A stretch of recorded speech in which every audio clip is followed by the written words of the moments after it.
2 Samuel chapter 16. David had started down the other side of the Mount of Olives, when he was met by Ziba, the chief servant of Mephibosheth.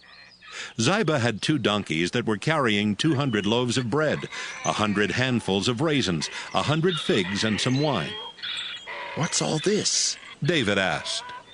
Ziba said, "The donkeys are for your family to ride, the bread and fruit are for the people to eat, and the wine is for them to drink in the desert when they're tired out." "And where is Mephibosheth?" David asked. Ziba answered, "He stayed in Jerusalem because he thinks the people of Israel want him to rule the kingdom of his grandfather Saul."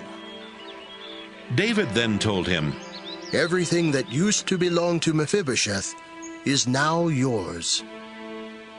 Ziba said, "Your Majesty, I am your humble servant, and I hope you will be pleased with me."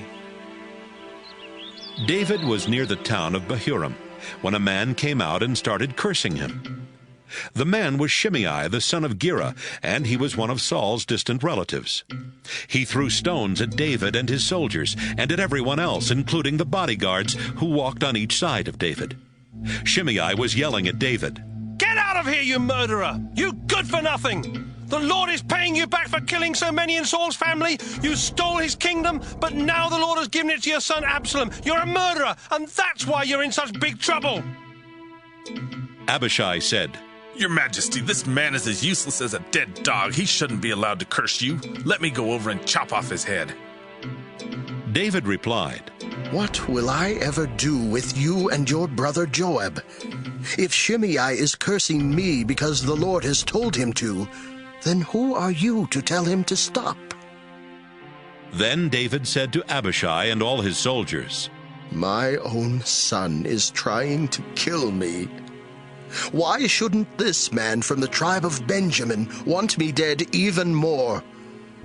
Let him curse all he wants. Maybe the Lord did tell him to curse me. But if the Lord hears these curses and sees the trouble I'm in, maybe he will have pity on me instead."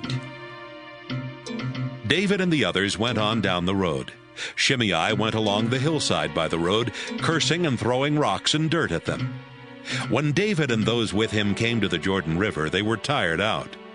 But after they rested, they felt much better.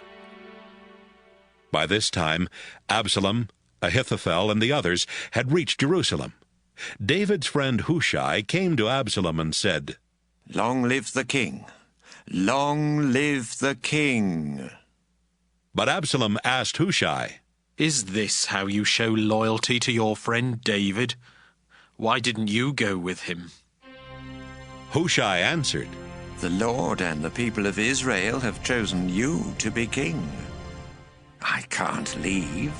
I have to stay and serve the one they've chosen. Besides, it seems right for me to serve you, just as I served your father." Absalom turned to Ahithophel and said, Give us your advice. What should we do? Ahithophel answered, "Some of your father's wives were left here to take care of the palace. You should have sex with them. Then everyone will find out that you have publicly disgraced your father. This will make you and your followers even more powerful." Absalom had set up a tent on the flat roof of the palace, and everyone watched as he went into the tent with his father's wives.